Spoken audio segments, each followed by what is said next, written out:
What's up, guys? Welcome back to the Give and Go. And man, I just want to start off by just giving a huge shout out and a big thank you to literally everyone that listens to this show or that even watches us, because we've gotten so much support on YouTube, on Instagram, TikTok, on Spotify, that it's unprecedented. I didn't expect to get this much. I didn't think people would care this much to hear us talk ball. It genuinely is so like something I'm very grateful for. Obviously, I'm very grateful as well. The support, the amount of love that we get, all the comments, again, all that support for all the topics that we cover. I just want to keep going. I want to keep talking soccer, whether it's like in the small crevices of the world or on the global scale of soccer. I just want to keep talking about this beautiful sport that we all love. And whether or not, you viewers agree with us, disagree with us, I'm just happy that we're able to have a discussion, because we obviously will never agree on everything. Yep. So let's just keep it going. Let's keep it going. Let's argue, but let's also just have fun with the sport. Yeah, man. I feel like we're just trying to build a community as we're heading into like this World Cup.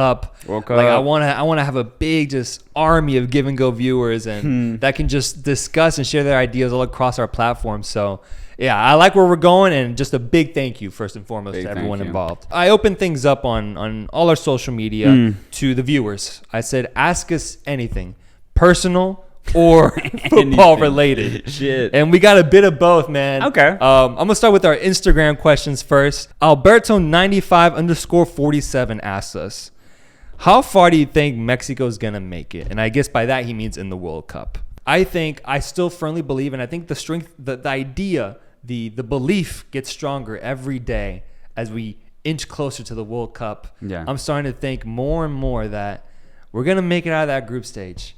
And once we're out of the group stage, we're losing in the round of 16. Yeah. And I think that's it. And hopefully the best thing we can do is put up a better round of 16 performance than we did 4 years ago when we just flat out lost to Brazil.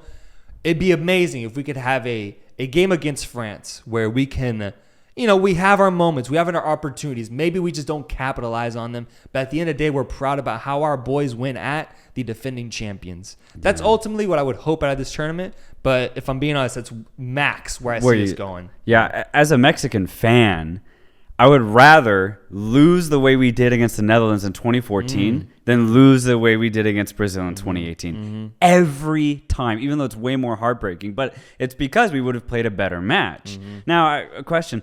What happens if Mexico don't get out of the group stage? What happens? Where do you go as a fan? Where do you go in your head? What happens? Well, you got to realize, man, I mean, ever since I've been born, Mexico has made it out to the round of 16. Wow. Every single World Cup. Wow. I don't know what it's like to be a fan of a team that doesn't make it out of the group stage.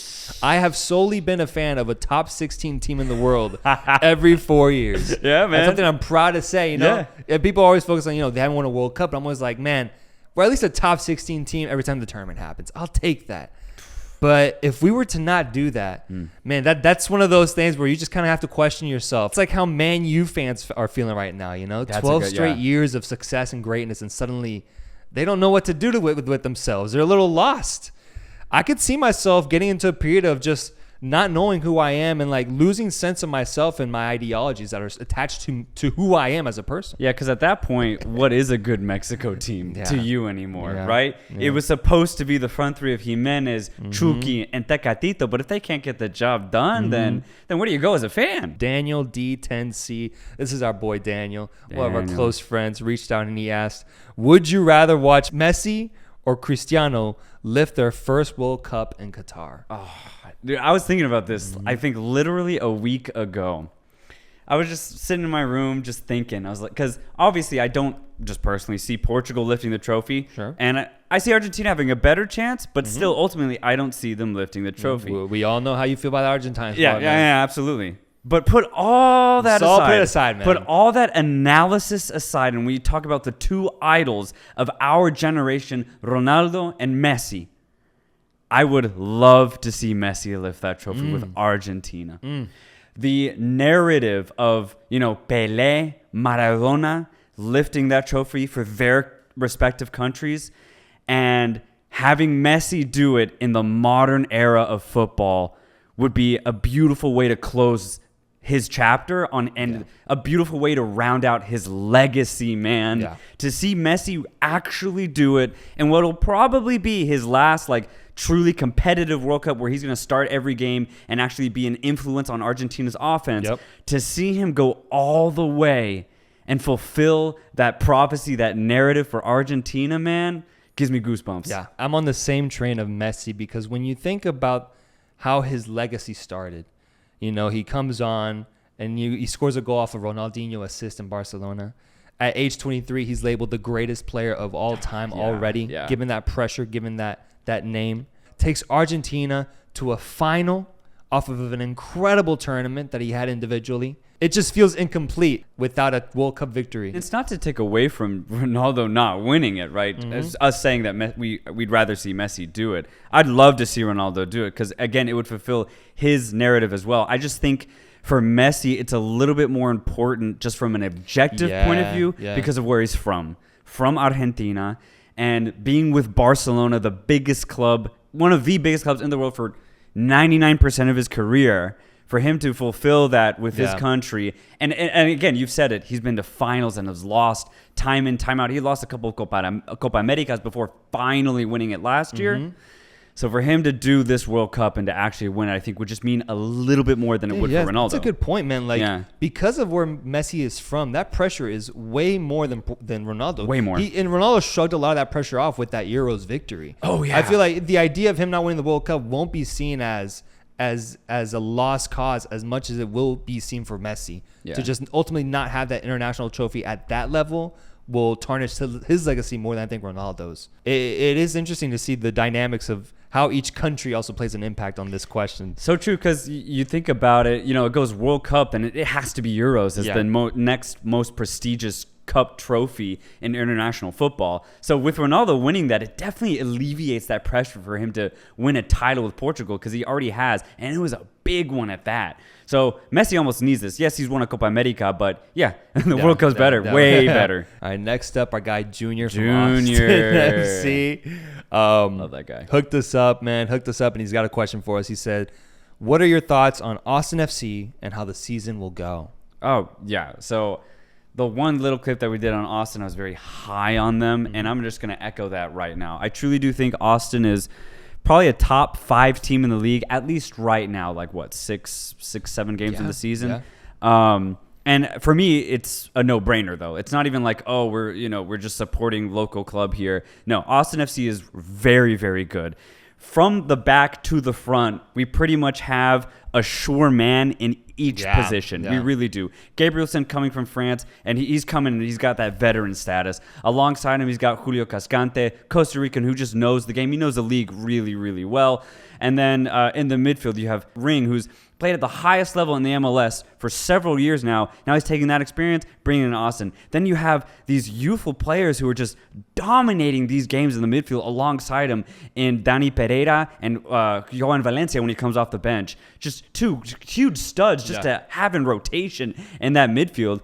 And then up front, you have insane movement and ruthlessness in front of goal with Urruti, who's a vagabond in the league, and he just knows how to score goals in this league. And then you also have Sebastian Driussi and Ethan Finley, Diego Fagundes. All of these guys have played at the highest level in MLS, and they're all playing together with Austin. So this team is good, not a team to mess around with, and we're looking really, really good already. Yeah. I was thinking about this today watching the Liverpool against Villarreal game. And, I mean, we talked about this, about how Liverpool almost has a perfect 11. You know, like every position is perfected. Maybe it's not the best player in the world at that position, but it's the perfect role. It's the perfect player that takes on that responsibility that is given to him. And, man, every time I see Austin FC, I'm like, they're low-key like the MLS version of Liverpool in that sense. In the sense of just every player has a role to do. They're so good at doing it, and they don't try to do too much. No. Because what they do already is good enough. Urruti is he's an killer. Archer, man. He is. He picks his spot and he scores. He's an archer, man. Yeah. And there's just so many almost like personalities that I'm starting to see develop as I keep going to the games. Where I'm starting to see personalities like really fit their molds, and it's a beautiful thing to see. I think alongside the question, how will the season go? I mean, I think this team is making playoffs. This team is gonna get past that first round, and I think after that, man, I don't know. I might just get my take in now, so I could look back on this and be like, "Shit, man." Put it in. I'm saying Austin FC goes to the final, brother. Yeah, man. Austin FC goes to the goddamn final. The way we're playing right now, I think we have probably one of the best chemistries, and you just said it. I didn't think about that till you said it. Position for position, it's all working. It's all linking together. Our chemistry as an 11 is working really, really well right now. So obviously we're going to have some slumps during the season. Every team does. But we'll make playoffs easy. And then from there, I could see Austin going all the way. Yeah. And it's interesting because last year we had such a stinker of a season. We were really, really poor. Couldn't score for a huge span of games, just weren't getting wins, even at home. But now Q2 is a fortress, man. Every team that comes here gets absolutely dominated, at least on the possession side of things. So, I guess the only note, just to stay a little unbiased here, is that Austin have played somewhat easy teams, let's say, teams that are struggling respectively in their own standings. So I'm curious to see once Austin starts playing a little bit of those better teams, just to see how they'll fare. But I still have no worries. Next question from S_932S. He asks, why the hate for Morocco? And I'll go in with this one first because I think there was a misconception or rather just like a combination of things that have made people think that we think negatively about this Moroccan team. No, sure. At first, when the qualifiers were happening, we were critical of them because of the way that they were playing. Even AFCON, they were a little shaky. They weren't reliant. And I know this myself because I was a big Morocco fan during the AFCON tournament as well as during qualifiers, whereas you weren't so much. But it ultimately ended with me not being so convinced by them until the last game, and that kind of was a collective effort, and that we saw how they just took over that Congo team and earned themselves, punched their way into the World Cup of this upcoming year. The perception has shifted for the give and go, I would say. Oh, it definitely has. Yeah. So, and I think that just goes further for we're very open to, if your team plays good football, we're open to be proven wrong. And Morocco so far did that in their own way. The way I perceive teams, the way I watch football in general, is I solely look at the style of these teams. Some teams aren't built to win, but they can still entertain, right? So for me, I don't even really look at results. Obviously, I like results if I'm really rooting for that team. But when it comes to just appreciating and observing world football in that grand scope, I really look at style. And for the longest time, man, Morocco's style was a little bland, even though they had so much potential. That's why the hate occurred for me, because that style and that potential just was not happening. It wasn't building up to anything that I thought that it would. But finally, in that game against Congo, I was like, God damn, this Morocco team can play really, really well. If they play like that, they have my support, because that was a mixture of flair, dynamicism, great offense, clinical finishing. You do that for me, I'll support you all the way. So, that's how I perceive teams. That's how I make judgments. So, for me, again, long time Morocco just wasn't doing it for me. But if they play like that, I'm in. Lopez Saul 397 asks, which new players should Tata call up before the World Cup in your guys' opinion? Okay. If you don't mind, I have a little spiel I want to go in on here. Tata Martino should 100% call up Marcelo Flores. And here's why. Okay. Here's why. I want to finally talk about this kid because we sporadically mention him throughout the podcast. Yeah. I don't actually even know your thoughts on him. Right. On the pod or outside, we don't talk about this guy. We don't talk about it. So I want to get my shtick in first. Mexico has a surprisingly good track record with youth inclusion in World Cups. And let's look at it. Giovanni Dos Santos, his prime was from age 18 to 25. Yeah. Then fell off. Chicharito participated in the 2010 World Cup and was our top leading scorer as an early 20-year-old. Right. Carlos Vela, impactful, good, played a great role for the Mexican national team in the World Cups.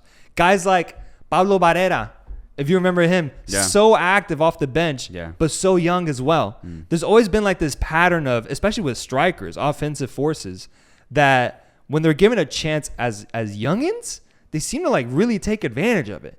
Marcelo Flores almost feels like a copy of that type of player. In that you give him that shot, you'll get 1 or 2 goals out of him this World Cup solely because he is young, he is Mexican, and this is tradition. It's tradition. Now, when you look at the actual player, I think he's a very fascinating prototype. Mexico isn't really accustomed to seeing a type of player like him. He's small, he's pretty short, sort of Diego Lainez-esque. Yeah. But he's got a different way about how he approaches the game. He's slick, silky at times, but he seems a little bit more, I don't want to throw shade at Diego, but he seems a little bit more smarter and impactful. Like, he knows how to have an impact on the ball more effectively than Diego Lainez does. Sure. He's putting up these incredible highlights in all the under 23 videos for national and club. And you just can't help but wonder, especially with the situation Mexico is in, this would be the type of player that you just you throw a Hail Mary at, that you just give a shot. And so based off of our tradition and history with giving youngins an opportunity, I think there's no reason for why Tata shouldn't call him up. I mean, yeah, it's merited in a lot of truth and a lot of factual basis that we've seen in past World Cups. It kind of reminds me of Jurgen Klinsmann's 2014 U.S. squad when he left out Landon Donovan so he could bring in 17-year-old Julian Green, who was on the books of Bayern Munich, wasn't playing, but was on their books. So he was like, well, might as well bring in this youthful guy who's at least signed with a huge club. I'd rather have that than an aging superstar who plays in the MLS. Yeah. So he decided with that, and Green came on. He played some good minutes and scored a goal actually in the World Cup. First touch. Yeah. So it's not like it was a bad decision. But anyway, my overall take is kind of just to the side. It's a side take, an alternative take. Okay. It doesn't necessarily disagree with what you're saying, but overall, I think it's too late for Martino to bring somebody in. Someone to bring in that will make an impact specifically. I think it's too late. Maybe a year ago, 2 years ago, definitely, he should have started rotating in that midfield. For me, Mexico's biggest criticism that I have for them is their midfield. It lacks fluidity and is way too defensive. If I was Martino a year ago, I would have started playing around with players like Juan Pablo Vigón, even Aldo Rocha, and at the back, right, Chaka Rodriguez not really cutting it out. George Sanchez a little iffy sometimes. I would have tried Alan Mosso at right fullback, man. Got to. Just try these Liga MX players that are dominating in their league. Yeah, they might not be as on paper skilled as the starting midfield or Chaka or whatever, but they have a little bit different spice, man. You know, they add something different, but Martino's refused to even try that. So if he hasn't tried that a year ago, he's not trying it 6 months out from the tournament, man. And it sucks because there are players I think that could make an impact, but for me, it's too late. Yeah. No, yeah, and you think about like is he, even if he does give Marcelo Flores that call up, is he gonna start him? He's not. Is he even gonna give him a few minutes off the bench? Probably not. And like, I was watching the game against Guatemala, and they called up the goalkeeper Acevedo, called him up, and I was just thinking, like, dude, Ochoa started every World Cup qualifying game. Yeah, like, this kid isn't gonna get playing time. No. It's going to have to be like an injury that's going to have to take out one of these players. Exactly. So, yeah, I actually do agree with your take fully. And also with the players that you mentioned, I think the same thing as what you just said. I think very highly. And, like, they do add a different spice, a different type of flair. Alan Mosso right now, dude, is incredible form. He got his team to the CONCACAF Champions League final. Yeah, and he's been playing so well for like 3 years now, just starting every game for Pumas. And it's just like not even one real call Mexican Trent Alexander-Arnold, man. Yeah, there you go. Give him a shot, bro. But yeah, no, I think those are some of the players that we think should be called up, and that's kind of like the situation regarding call-ups with the Mexican national team. Are you going to the World Cup? Asked Sound Vision Films. Damn, man, look, I am trying to go to this World Cup, bro. I am trying so hard, dude. Yeah. But this has to be touted as the most expensive World Cup. It just has to. Just because the demand is so high, but the real estate is so low. Qatar is smaller than the state of Connecticut. A whole country, man. Smaller than one of our smallest states. So you're trying to fit millions of people there, trying to fit 32 countries. It's impossible. Dude, the only way you're going is if you pay that price, man. So yeah, I'm trying. Tickets aren't the problem. The biggest problem is like accommodations. So the flight there, and then obviously the hotel stay. it's not cheap, man. And obviously the demand for tickets is tough. So really the most realistic way you can get tickets is through resale. But people are gonna jack up the price on resale, so you're gonna pay double than what you did if you got lucky and won the lottery on a couple of tickets. So it's just like, I really wanted to go. Might just end up saving up for 2026 when it's here, when it's on this side of the pond. Yep. Yeah. No, I personally never considered going to Qatar. It just seemed almost too far-fetched given where I am right now, location-wise and financially. And so I like the idea of preparing myself for 2026. And maybe by then the Give and Go plays a role as in the coverage of that tournament. Man. That's what I'm trying to get at. So, no, we won't be going to this World Cup. No, sir. Juan Villa Wolves _22 asks, do you think Liga Deportiva Alajuelense is going to win the championship this season? They're currently in first place. They are. Juan, really glad you asked this question. And it's kind of crazy, too, because, obviously I can't cover every single fucking league in the world. But oddly enough, I am following the Costa Rican League this semester, this Clausura 2022. The reason why is because I actually plan on going to Costa Rica and catching the final. Whether it's the regular final or the Gran Final, I want to be there. Last year, I went to El Salvador and caught the final Alianza against FAS, which was dope. FAS lifting the trophy after 11 years prior. Damn. So I'm hoping for something crazy this year. Alajuelense are looking really good. They're basically have like the Costa Rican all-star team. Celso Borges is on the team. Brian Ruiz is on the team. I think Tejeda's on the team. The second choice goalkeeper behind Navas, Moreira, is on the team. So they just got that's big. No, that's big, man. They got a lot of good players. And they're obviously doing really well in the league. I think they have like a 6-7 point lead on the league right now. But here's what I'm gonna say. I have my eye right now on Cartagines. I think they're in third place right now. Only the top 4 go to the playoffs. Okay. So they just need to maintain it for, I think, another 5-6 games.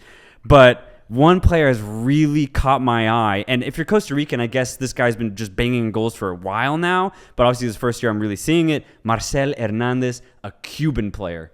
Which is just dope. Yeah. So dope. Cuban taking over Costa Rica. He's the leading goal scorer right now. And he's played for Cartagines. Yeah. So, and I looked, Cartagines have not won the Costa Rican League since 1940. Oh, my God. So, if they even get close to that playoff, Cuban conquest, man. Yeah, I'm praying that they pull something off crazy. It's going to be tough. They actually just played Alajuelense in the league. They lost 2-1.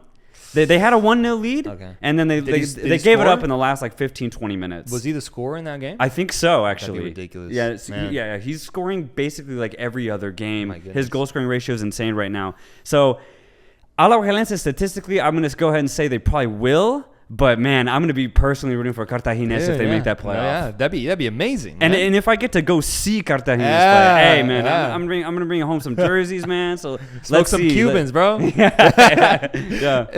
I'm pretty much a casual when it comes to the Costa Rican League. But one thing I noticed when I saw the table upon receiving this question was I was surprised to see in last place Deportivo Saprissa, bro. Yeah. What happened there, man? I've only seen like 2 of their games because we don't get that much coverage here in the States. We get a little bit, though. Thank God. Fox Deportes, shout out. But yeah, I mean, their games, they just seem lackluster. They just seem tired almost. Just like they have like no fluidity.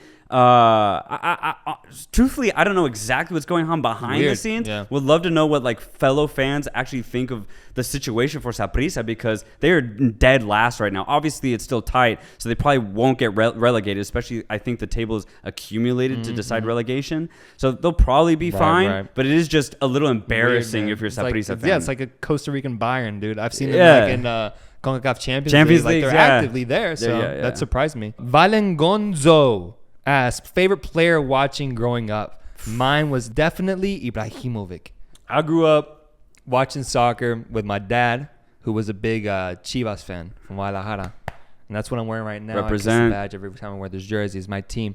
Has always been my squad. That was the first team I grew to learn, to love, to support. The iconic Guadalajara team from like 2003 to 2008 with the likes of Bofo Bautista, Adolfo Medina, Ramon Morales, Manuel Osol, Omar Bravo, Osvaldo Sanchez, Palencia. Crazy team that taught me that taught me the love for specifically Mexican football. I never watched European football growing up until I was honestly like in high school. So I can't even name you like a European player that I liked a lot growing up, because for me it was strictly Mexican superstars, because at that time also that Chivas team and America was aligned with the national team. Like how Barca and Real Madrid made up most of that tiki-taka Spanish 2010 team. Yeah. The same happened for Mexico in 2006. Yeah. And so it was just great for me as a kid to see that happen. And, I was enamored with that era of football. My favorite player was Osvaldo Sanchez. Always was. Yeah. I loved his approach to goalkeeping. I love how enthusiastic he was. You could tell he's one of those really optimistic goalkeepers. No matter what happens, he's clapping. Really good at shot stopping. Couldn't play from the back, but really good shot stopper. Okay. Could stop it in the air as well. But he also had a bit of a unorthodox nature to him when it came to some saves. You see his highlight reel. He has saves where he does double saves where he saves it first, hits the post. It's like coming back in, and with like his right foot, he's like saving the shot and shit. I just loved everything about him and his look and just how he approached the game. And me being a goalkeeper growing up, my favorite player by far. Dang. Yeah, for me, so again, I think I said it before, but I started watching soccer specifically starting with the 2010 World Cup. So in that tournament, there was one player that completely stood out for me, and that made me realize I absolutely love the sport, the way it's played, and what you can do with just a ball. Diego Forlán, the Charrúa, completely enamored with the way that he played. And when it translated to club football, he pretty much died after that World Cup, man. Like, he went to Inter Milan, didn't really play that much, and then he went to Internacional in Brazil and kind of played, but he kind of knew there's like towards the end of his career. So I saw him like with his swan song in 2010, where he just popped off, was the MVP of the whole tournament. And that was so crucial for me to understand like how good you can get in soccer, to actually see that play out live on the biggest stage. Like, I couldn't have asked for anything better. From a perspective of club football though, at that time, after the tournament, I started watching, obviously, European soccer, because I was like, okay, this is what I got to do now. Like, I want more of the sport. How do I get it? And so I started watching Premier League, Serie A, La Liga, Bundesliga. And one player immediately stood out, Carlos Tevez. Yeah, with Manchester City specifically. From that point on, the moment I saw Tevez play one game, I was like, God damn, I love this guy. I would just catch City games just to see Tevez play, even though that was the start of Manchester City's domination with Mancini up top, Samir Nasri, Balotelli, all those type of players, James Milner. That was the start of that Manchester City dynasty. But I watched him specifically for Carlos Tevez, man. The way he creates space for himself, man, it's unparalleled. When you think about top strikers, number 9s or goal scorers, most of them need some sort of service, right? Yeah. But if you're talking about the best of the best, they create chances solely on their own, whether it's through assists like Karim Benzema with his insane hold-up play, or Tevez, who just shrugs off defenders solely with his own skill and then just scores. Very few players like Tevez exist, and it just sucks that he's done. But Tevez in his prime, man, was something else to watch, and easily my favorite player growing up watching soccer. Yeah. Who's your favorite player from the European team that you support? So I'm a Liverpool fan. You're an Atletico fan. Yeah, okay. Who's your favorite player that's gone through the ranks of Atletico? Because I know Diego Forlán did do that. He did do that. So give me one more. Yeah, I'm liking this conversation. Yeah, Atleti, man. So I guess I can say it because he is back with them now, but it's going to have to be Antoine Griezmann. Back in 2015 or 2014, I don't remember. He was with Real Sociedad at the time, and they had made Champions League. And they played against this Greek team in the play-in to make the group stage. And that was the first time I'd seen Griezmann play. The first time I'd really seen Real Sociedad play. And, man, they had an amazing game. Griezmann and Carlos Vela specifically had an insane chemistry with each other. Insane. They knew where they were going to be. They knew how to pass to each other. They knew how to assist each other. And they both knew how to score goals. So that duo up top, Griezmann on one side, Vela on the other, I was like, holy shit, this team is dope. And I wanted more of it. I was excited to see them go to the group stage, but they did not do well in the group stage. I think they finished last. Yeah. But I remember in that game, like, Griezmann had I think he scored like a bicycle kick. That was my first game watching Griezmann. Jesus Christ. Yeah, and he scores a bicycle, dude. I was like, holy shit. It looks like a circus over there, man. That looks like they're having a fucking Cirque du Soleil, man. Yeah, so, and it's funny because at that time, I was already an Atleti fan, right? And this is happening a lot in my footballing, like, fanship. Sure. But obviously, it was just meant to be, of course, that Griezmann would then get signed by Atletico Madrid. Because what I saw in Griezmann was a colchonero, a guy that can completely go up against any defense in Europe and disrupt that. That's what Atletico is all about. So when they signed Griezmann, I was like, I saw this coming. I just knew it. I just knew it, man. I was like, thank God. Yeah. Like my beliefs was completely aligned with Atletico in signing Griezmann. So I was like, perfect. This is the guy that I would have signed if I was Atletico's sporting director. I would have signed Griezmann. So I remember that year in 2015, 2016, I would send you alerts. I'd be like, dude, I predicted. I was like, this is going to be the year of the Griezmann.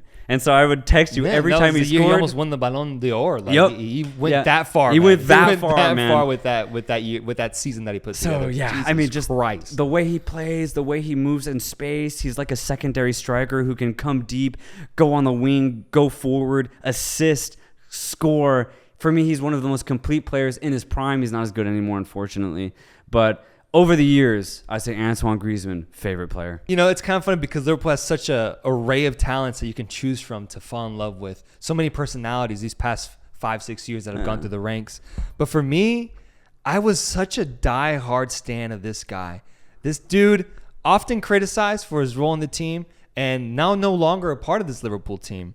And one that has caused a friction in the fan base where some people believed he was a good impact, and others believed that we're better off without him. Okay. And that player is Jorginho Wijnaldum, who played an important role for us basically the last 4 years in terms of availability, in terms of play style, and role. Like the fact that he fulfilled exactly what we needed from him in that position. Yeah. Midfielder, he could defend, but he could also attack. He was so good at holding the ball up, bringing in two of the opposing players, and then just getting past them, finding a way to get out in tight spaces. But also showing up in really, really clutch moments. His biggest highlight is obviously scoring 2 goals in that Liverpool versus Barcelona comeback that happened at Anfield with a header. He encapsulated like what it was to be a midfielder in Klopp's system. Maybe he isn't as technically sound as Thiago is, for example. Sure. Maybe he isn't as defensively sound as Fabinho. But he had elements of roundness that I think applied so well to that Liverpool squad, and is a big reason why we were able to win a Champions League and win a title. His availability, my God, it felt like he rarely missed a game. Yeah. And we saw that a lot throughout the COVID year, especially when he played every single game while we had probably our biggest array of injuries where 8 starters just weren't even a part of the team because of injuries. Right. He stayed in that midfield just playing week in, week out. And then his transfer comes. Finally, he leaves the squad and he goes to PSG.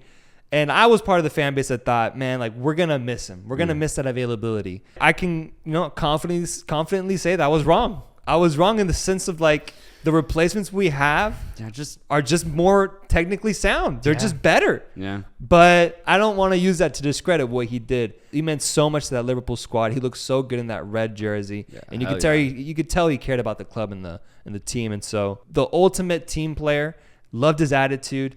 And still, even though he didn't have a good first season, I hope he can have a good sophomore season at PSG. Fucking Jamie asks, how would you rate Roma's season? Roma, who is currently in the semifinal of the Europa Conference League. They're facing off against Leicester. Yeah. Coached by Mourinho. 5th place in Serie A right now. What would I rate it? 1 out of 10? Honestly, I would give that a 7.5/8. Given the expectations I would have with the team like Roma, I wouldn't expect them to win the Serie A right away. They're in the running for some silverware. So it looks like Mourinho's got something going with him. I'm a big fan of Mourinho. Always liked him and his antics. And so I would rate it about an 8. Yeah, man. I think Mourinho has pretty much maxed out what Roma can achieve with this type of squad. I think they're set to do maybe 10 and 10 points better than they did last year. So it's an improvement for sure. When you look at most teams year to year, they pretty much get around the same amount of points. Honestly. They really do. Yeah, because even if a team starts off really hot at the beginning of a season, it averages out at the end. They just they lose all their games towards the end of the season, in the middle of the season. For the most part, it averages out. But Roma has been able to, amass a point difference, a sizable point difference compared to last season. So I think solely because of Mourinho's presence. He's an elite coach, but every coach needs a true superstar to take them to that next level. The 4 teams above them have him: Juve, Napoli, Inter, and AC Milan. Yeah. They all have at least one player that is a true difference maker. I don't see Roma having that one single player that can just show up and change a game. Obviously, they're all very talented, but I think they need to have a successful off-season window for Mourinho to take this team to the next level. To truly break into a top 4, I just don't see Roma doing it with the players that they have. So overall, I'd say a successful season, but I think Mourinho can't really do much more. The teams that they're around, Lazio, Atalanta, and I think Fiorentina, that's about right. They should be at those teams' level. They're good. They're Europa League good. I just don't see Roma being a top Champions League team. Europa Conference League good. Yeah, right now, yeah, for sure.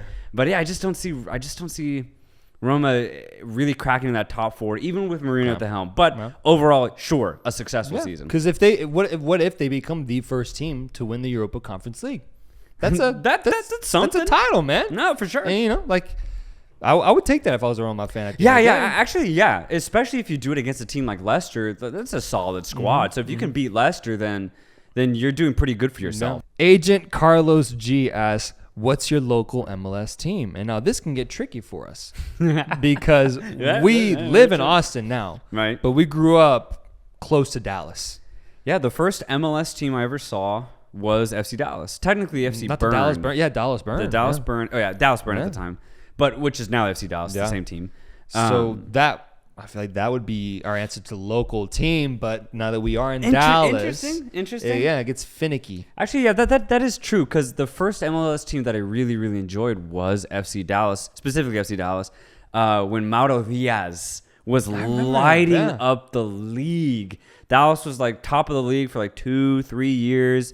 Not top, but top 4, top 5, and they just never could win the league. They just couldn't do it. Even with Diaz going off, they get to the semis, get to the final, get to the quarters, and then just lose. I vividly remember that actually. So dang that, local team. Yeah, I guess I'm gonna have to go Dallas. Now that I think about it, Dallas. I'm going Dallas. For me, it's Austin FC. Sure, go ahead. For me, it's Austin. That's what feels most local to me.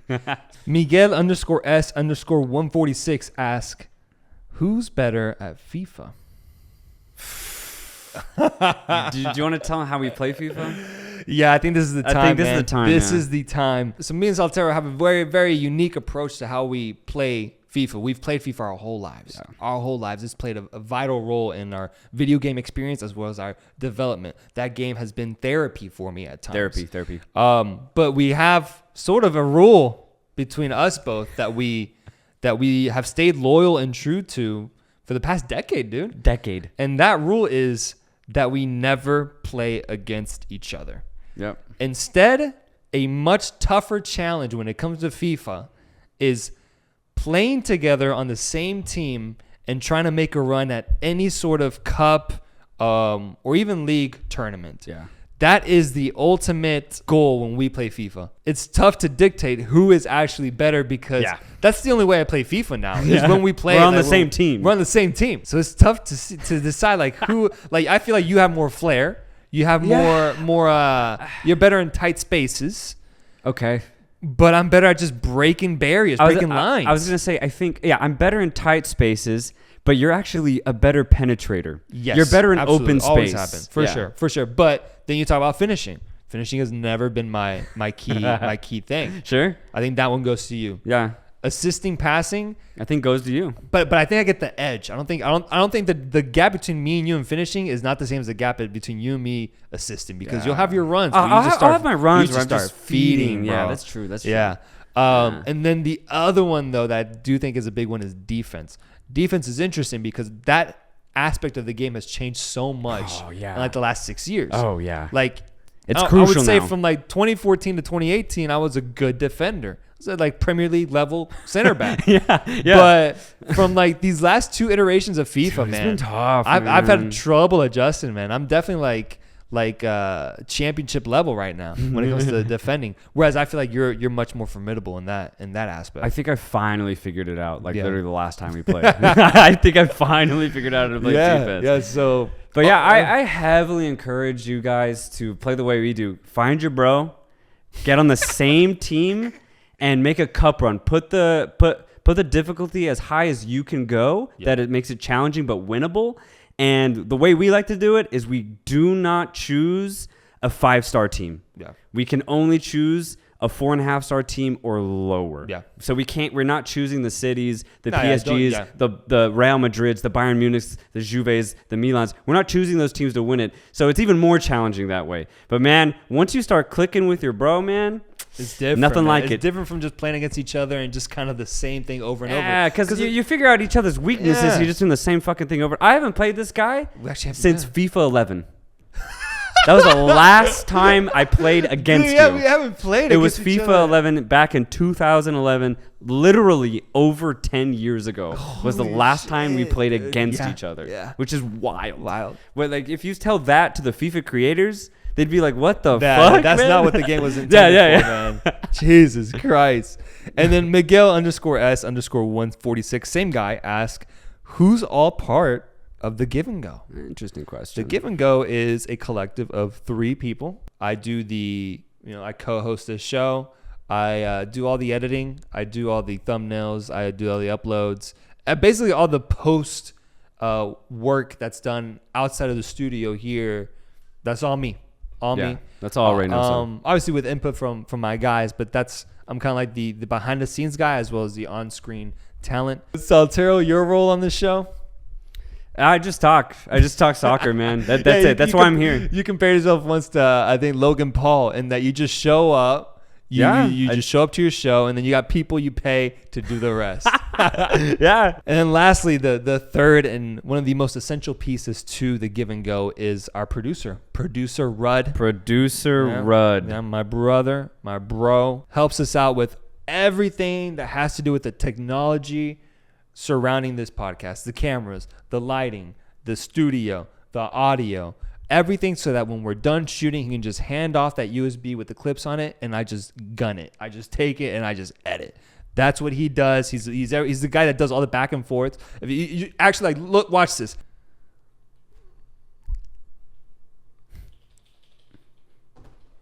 It's an amazing thing, man. So no, we got a whole team. We got a whole team that without any of these people, the show would not be possible. No, not possible. And so it is truly like a trifecta here. Just straight up 3 forces of nature trying to figure out how the fuck we can talk about football. Yeah. So Alespa.jfc asks, what do you think is going to be the status of the Italian national team in the next years? Do you think they will do well or they will continue to be bad? That's so interesting, because Italy not making this World Cup is honestly an anomaly. If Chiesa plays in that game, they win. And who knows what would have happened against Portugal? Literally, who knows? They have the defense to play against anybody. And they even without Chiesa, they have the midfield and the offense to still contend against anybody. They're not going to score 2-3 goals a game, but they can still win. So the fact that they aren't at this World Cup is legitimately crazy. So for that reason, I don't see Italy doing anything different. I think they're just going to be like, look, guys, we fucked up. We fucked up. We should have beat North Macedonia. And we were unbeaten for 2.5 years. We won the Euro 2020. It's like we got a little unlucky here. Jorginho missed 2 penalties against, I think, Switzerland that ultimately gave them that second spot to go into the playoffs for the World Cup. He makes just one of those, man. They wouldn't even have to be worrying about this. You see what I'm saying? So, ultimately, it's honestly a disgrace for themselves that they're not going to this World Cup, but I wouldn't be worried, because I think they're just gonna get back at it, and they're gonna start off with this Argentina game, and they honestly might win there and lift another trophy against Argentina. I see Italy doing just fine. Yeah, I can see them going along a very similar Netherlands-esque type of path where Netherlands didn't make it to the World Cup, and then 4 years later they're a dark horse to win the tournament. Yeah, it's a very similar situation, and I guess That's like, because we tend to see these European powerhouses sometimes miss out on the World Cup. It's happened like the last 4 World Cups now, but they kind of all come back the same way. Like, it's very rare for them to just continue going on a decline, especially when you have a league such as the Serie A, one of the top 5 leagues in the world, and you have the talent that the Italian national team already has. I wouldn't really be concerned that you wouldn't make it in the next 4 years. So will they get better? I don't know. But will they continue at the level they're at with the chance of getting better? I think that's the more realistic outcome. Don Zeladon asks, when they do beat New Zealand, so he's talking a little bit of shit, could Costa Rica be a dark horse for the World Cup? I'd love to see CONCACAF represented the way they did in 2014. First off, I'm not sure if you heard the analysis, but I have New Zealand actually beating Costa Rica. Just going to put that out there. So I don't think it's a surefire shot that Costa Rica is even going to make it to this World Cup. But let's say they do. Let's say they do. They won't come close to being as good as they were in 2014. And honestly, I think they'll do worse than they did in 2018. And even in 2018, it wasn't anything to be like excited about if you're Costa Rican. You had a good tournament. You kept your games tight. But realistically, if you watch the games, you never felt like you were going to win. And in the group that they'll be in, it could get ugly if they get to this group. I don't see Costa Rica doing very well. But here's why. When you look at that 2014, there was true magic. Yeah. There was true skill and quality spread out through that entire Costa Rican squad. I mean, you had Joel Campbell in his prime, Brian Ruiz, who's probably one of the most underrated CONCACAF midfielders ever. I mean, you look at that man's highlight reel, and he has some bangers, some worldies. He's just doing some crazy shit with that ball. Brian Ruiz was in his prime in 2014. So was Celso Borges. Tejeda went off in that tournament. That entire back 5 was completely synced together. I mean, you saw how many offside traps that they had. And then, of course, they had Keylor Navas between the sticks in his prime. And he's still going to be good. But everyone else is just completely aged. That magic is gone. So even if Costa Rica do make it to this World Cup, they won't even come close to repeating 2014, unfortunately. The allure that team used to have isn't there anymore. And like, it's not even close, bro. No, it's not. They're barely going to qualify. The idea of them going on a deep run just mathematically doesn't add up. We have been wrong about about certain things in the past, but this doesn't feel like one of those things I'll look back on and be like, maybe I missed out. Maybe I didn't see this aspect. For me, it's pretty clear. Costa Rica's not going to make it out of their group. I'm happy to have them at the tournament, being that they're from CONCACAF and that they have a history of being solid at the World Cup, especially with that run. And I'll be cheering for them every game, but I'll know in my heart that they're probably not going to win. But yeah. Like, prediction-wise, if I had to put money on, I'm not going to put money on them being even a dark horse. Like, I think they don't make it out of the group, and that's kind of it for Costa Rica this time around. Yeah. Bilal22DK asked an interesting question. He says, Hakimi or Trent? Hakimi, man, with the role that he has, he's so goddamn impactful. And he's honestly part of that crop of a new generation of fullbacks that are redefining what it is to be in that position. Hakimi's like one of those 3 guys that's actively playing a role in just advancing the position and showing that you can be so much more than just a defender in that back line. Yeah. Hakimi is so good in both aspects. Offensively, he's got a ping to a shot. He can score a free kick. He can send a good cross and he can get an assist.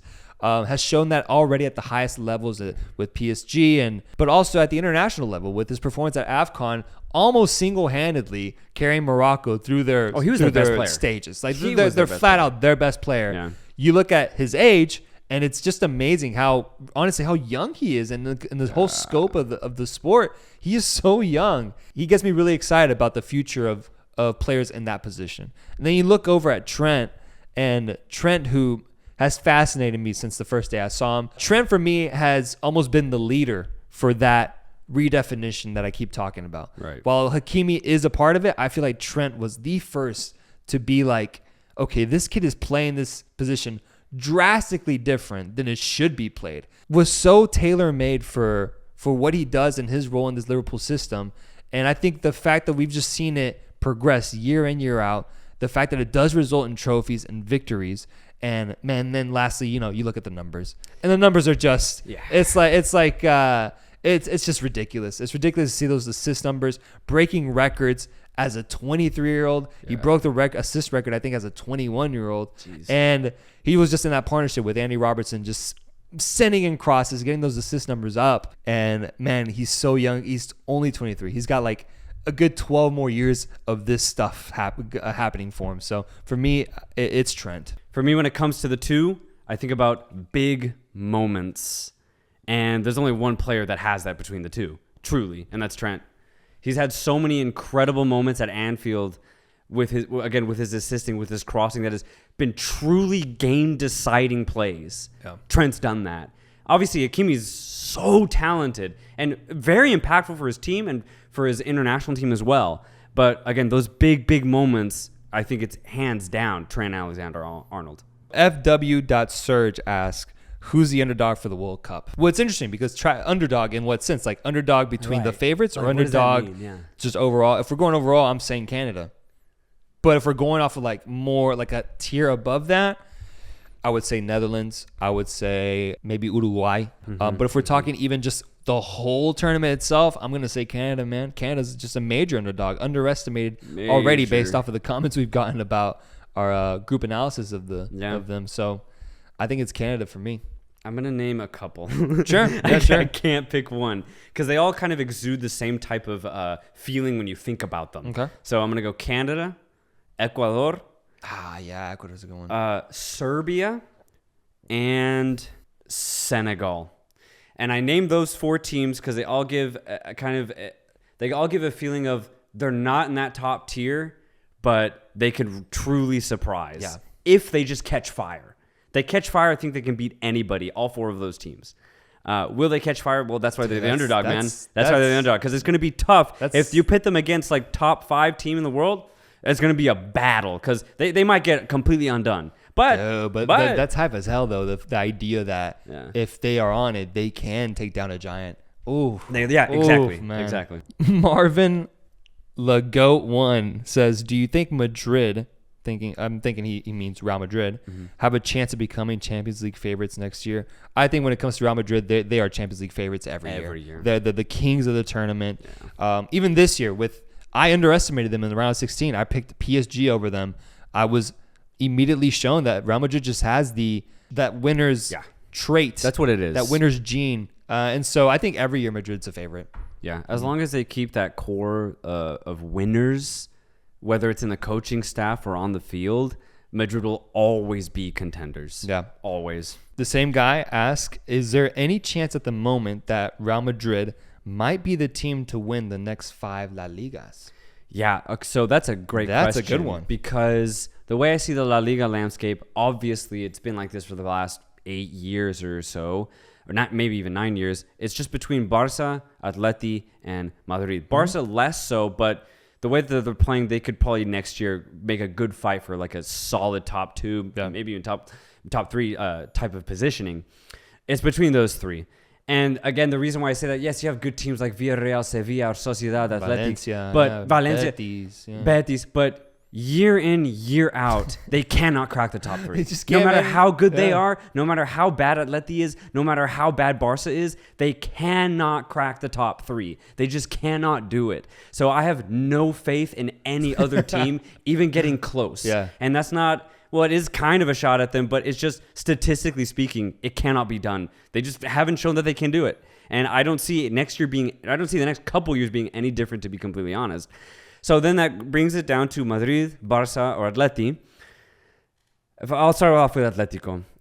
Atletico will always be in the top 3, I think, for the next, let's say, 5 years. I think they will. They still have that quality. Diego Simeone is still a top manager. And we've seen... Even against Manchester City, they have that ability to bunker in and get a result.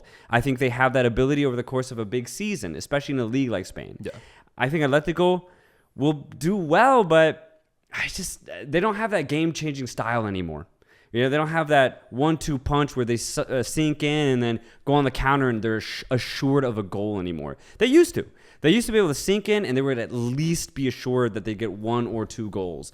Now they're not, their offense just isn't there. So for me, Atleti, that takes them out of the title race. So now it's just between Barca and Real Madrid for the next couple of years. And just frankly, I think Madrid have the better squad. So yeah, I think realistically, we could see Madrid just win the next 3 at least La Ligas, realistically. Yeah. For me, this conversation comes down to transfers. Like, because in the next 5 years, who's setting themselves up best for, that youth to come in and take over and continue dominating the league as they did this past year. And I like what Real Madrid has done. Camavinga, young player coming in, like preparing themselves for that. Or Vinicius Jr. finally coming into himself. He's got he's just going to be entering his prime these next 5 years. Oh, yeah. And then you throw in the likes of, do they get Mbappe? Do they get Haaland?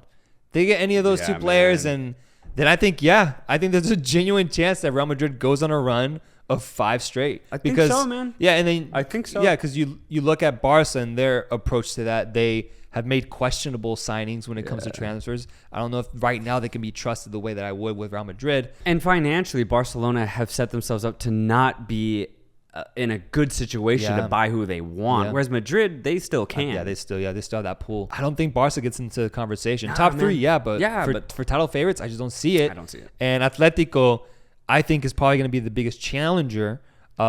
Because just of the way just having Diego Simeone at the helm, we'll always have a chance. Always have a chance. His ability to just max out every squad that he's ever had. Man. I think there will be a chance, but if I had to put money on it, then sure, I'd put $20 on Real Madrid winning the next 5 leagues. I think it's honest as maybe bizarre as it sounds. Yeah, maybe it doesn't. The more I think about it, I'm like, that actually sounds very realistic. Michael Club FC asks, do you guys think the country of Georgia will make it to the Euros in 2024? I looked at their FIFA World ranking, and they're at 85 right now, which is surprisingly high. And then I looked at their path, and they've been rising steadily for like the past 4 years. I saw that. Because in the First Nations League, they were in the lowest tier, Group D or whatever the hell they called it. And they easily won that, right? Because that group's like the San Marinos, the Liechtensteins, the Maltas of the world, right? Yeah.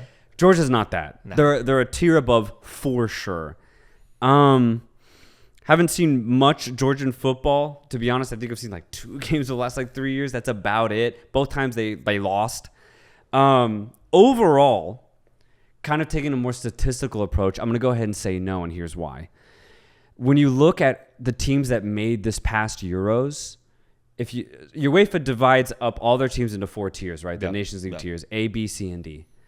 Only 1 team out of tier C made it to the Euros. Oh, interesting. All of the other teams were from tier A and B. Was it North Macedonia? It was North Macedonia. Man. So if you're in tier C, there is a clear gap between you and everybody else that's in the higher tiers. A clear gap. So I don't see Georgia dominate. If they were dominating in that tier C, which maybe we'll see because Nations League is coming up this summer and in September, maybe we'll see. But the group that they're in, I think they have Bulgaria, Gibraltar, and 1 other team. Bulgaria's not going to be easy. So they'll have to top that over the course of 6 games to prove themselves that they're tier B quality. That'll determine whether Georgia can make it to this Euro or not. I don't see Georgia. So ultimately, I'm going to go ahead and say no. I just don't think Georgia have the technical quality. If you look at their squad that they recently called up, a lot of their players mainly play in Georgia, not the best league. And their best players play like in Eastern Europe, like in Russia, for example. The most quality player actually used to play for San Jose, Kazajvili. I think he plays in Korea now, which is kind of funny that there's that Georgia connection here in the MLS. But just to say one last thing about Georgia, when I think about this Georgian national team, I think about one player that never made it. He's one of those stars that when he was 19, 20 years old, you're like, holy shit, this kid's good. But he never came to fruition. And that guy is Jano Ananidze. I need y'all to look up this guy's highlight reel. In 2013, I remember because there was a really good Rostov team. The FC Rostov was in Russia, and I think they made a jump to the Champions League that 1 year. Yeah, and Jano was a part of it. Maybe it was Europa League. I don't remember. But dude, his highlights were insane. I remember watching those games. I was like, dude, this kid's the next Luka Modric. If you see his highlights that year, Jano Ananidze, look him up. You'll be like, holy shit, this kid had so much potential. The way he touched the ball, the way he dribbles, the way he passed. He low-key looked like Luka Modric. I was like, dude, who the hell is this guy? Georgian 19-year-old. I was like, holy shit, Georgia has something to look forward to. And he went off the face of the earth once he was like 22. Damn it, dude. Yeah, man. He doesn't get called up anymore. He's non-existent. And it's just so sad because if you look at his highlights, man, you'll be like, holy shit, this kid could have been something. He was cooking at Rostock, It was man. cooking, man. So I don't know what happened. Maybe the Georgian people know, would love to know exactly what happened. That'd be nice insight right there. That'd be great insight, but yeah, I have no idea what happened to him. I saw that they had like a player that's at Valencia. I saw that they had a bunch of Eastern Europe players, but I saw that there was a player, the man with no club. Dude didn't have a club. Yeah. His only team was the international squad. Yeah, man, like that happens. It just showed his name and then just the Georgian flag, and I was like, damn, dude, like this dude like just trains by himself. While everyone else is at the club. I'm ready, coach. Poor guy, man. Yeah. But yeah, that's really all I have. I don't know. I'm gonna show some positivity. I'm gonna say yes. No, man. No. I'm gonna say they're making it to the Euros. They're making it to the Euros. Nah. There's stories that are always waiting to be had at the Euros. You see with Iceland. You see with North Macedonia. Right. It's time for Georgia to be part of that equation. Right. Actually, that brings up one last point. One last point about this.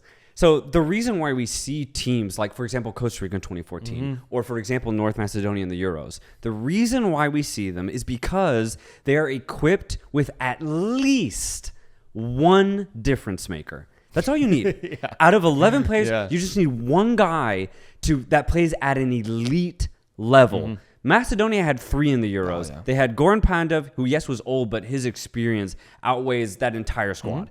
Then they have Enis Bardi, who plays with Levante in Spain, and he starts every game pretty much. And then, of course, you have Almas, who plays with Napoli.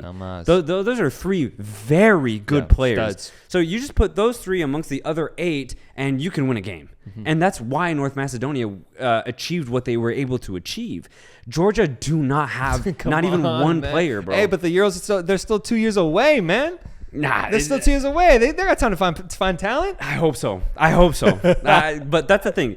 Every team that makes it somewhere needs at least one star. For sure. And Georgia just but maybe we does just not don't have that know right him now. yet, man. Right. So hopefully that'll come. But right now, they're not making it. Dora Cousin the Third asks, do you think that El Salvador might be able to go to the World Cup in 2026? 2026. Right.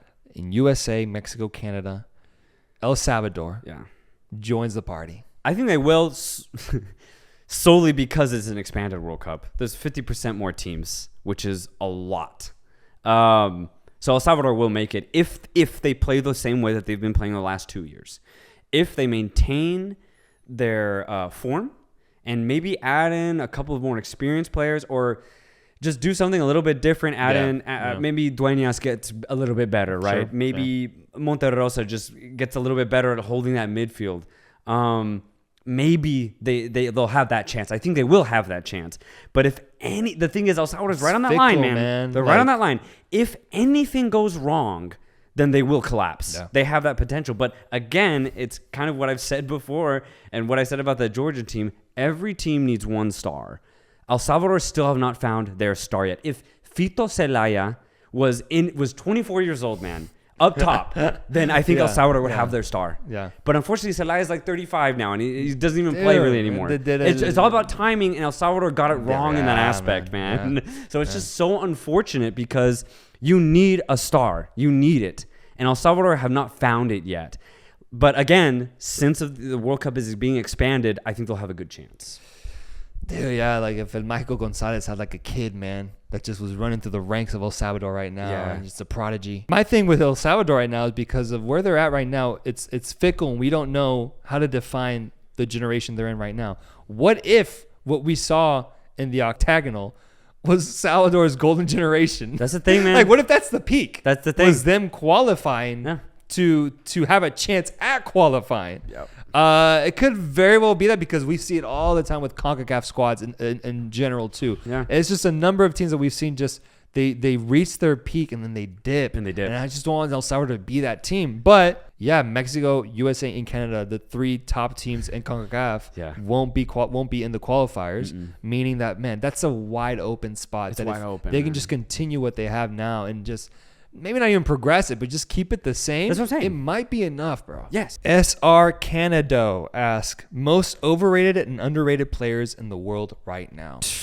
And so when I saw this question, I was like, we can define it as, it can be underrated within like Like in the sense of like, I think Rafinha's underrated. If you're talking about big players, Rafinha's a very underrated player, plays for Leeds, but he's a killer over there. If he was in a bigger team, we would be talking about him so much more. But then we can talk underrated, like, you know, second division. Right. You could do that. Yeah, San Antonio FC, stud. We can talk low key players as well. I think an underrated player that I think maybe not even in the league he plays in, I feel he's properly rated where he plays at, but maybe in the scope of world football, because just most people don't know about soccer outside of Europe, if we're just being honest. That's true. That's very true. I think the CV, the resume that Ruben Sambueza has put in Liga MX, if just casuals of the sport of soccer saw him and knew about him, what's not to like, man? Yeah. What's not to like about this guy? Yeah, he's incredible. So fun to watch. Incredible on the ball. So smart, man. Dude. Technically sound. But, you know, if you give him a dirty foul, dude's not scared to fucking throw a punch at you. Like, it's so extreme. Yeah. And I love it, man. And an actual character in Liga MX that has just been there for so many years in so many different teams, but playing the same role and honestly improving most of the teams that he's in. Yeah. That for me, that's the definition underrated, man. Nobody outside of North America knows that guy. Yeah, dude, that's such a good point, because Sambuesa's technical ability within the context of Liga MX, man, he's top tier. Top tier. I love the way that he sees the pitch, because he sees it completely differently than all of his Liga MX colleagues. Dude. Only Sambuesa passes the passes that he makes. Yeah. Only Sambuesa dribbles and penetrates the way that he dribbles. So you get a true character, a true individual stud in Sambuesa, and it's incredible how much he's lit up Liga MX, man. He's lit up that league. Yeah, even as like a mid 30-year-old now. Like, yeah, man, he still knows how to play. He just doesn't have the legs anymore. Yeah, he's got that dad energy. Like, he just knows. Yeah, he just knows. And so man, I love the role he's played in the league, and for me, that's an underrated player right there. Underrated. Overrated? Actually, I've never thought about it man. Overrated is a hateful term, bro. Yeah. Man, for me, I think I just don't understand the hype this guy gets, and how the hype criticism ratio is a little unbalanced for me when it comes to this player. Bruno Fernandes. I don't seem to understand the fact that he did have one really good season upon arriving at Man U, but if you look at his track record since then, it's been very underwhelming, man. Yeah. Bruno Fernandes seems to get away with so much, and what bothers me is that when I watch him play, I'm like, all right, let me give him a chance. Let me see, maybe I'm not seeing something. And to me, he's just he's the typical player that takes a bunch of risk on offense and almost always isn't successful with it, but eventually will be, because of how many times he tries things, whether it's a pass over the top of the defense where it's like lobbed, or it's like a quick touch pass that's impressive, but at the same time isn't where the ball needs to go. He has a number of moments in a game where you're just like, did you need to do that, or would it have been better to keep passing the ball around? I think just the weight of the name, the propaganda behind the name, ultimately makes me say that player is overrated. I will say that I actually like Fernandes in the sense of his craft, the way that he plays the game, because I like risk. I love risky offense, simply because I don't think enough players try it, right? But you are right. When there has to come to a point where you say, okay, well, maybe you're not producing, so let's just hold on to the ball, right? Let's rotate it. Let's revolve it. But Fernandes has been given full license to just continually try. Yeah. And if you go by the definition of overrated, he gets no criticism. He really doesn't. At the end of the day, they're quick to criticize either that back line through Maguire, Pogba. Man. Honestly, any other player gets a lot more criticism than Fernandes, right? Yeah, even when Ronaldo's going through a drought, they're like, well, should we even start him anymore? Yeah. Right? So you are right that Fernandes really does avoid criticism pretty well, even though he doesn't produce that much anymore. So yeah, I would say in that sense, he's overrated. We have two people who asked us about previewing the Argentina versus Italy game, the Finalissimo, I think is what it's being called. Yeah. The winner of the Euros facing off against the winner of Copa America at the Wembley Stadium. A big game in the sense that you have previewed it as a measuring stick for where this Argentine squad is. Yes. Let's talk a little bit more about that. What are you thinking heading into this match about these two teams now? So initially, a couple weeks ago, I was a little bummed when Italy lost because I was like, damn it, like I wanted Italy to go into this game high on confidence, beating Portugal, going to a World Cup, and I wanted them to take that energy with them to this game so they could play a team with that same sentiment within themselves in Argentina. Argentina basically have that feeling of, oh, we're confident, we can beat anybody. They showed that obviously in the South American qualifiers that they're pretty much unbeatable.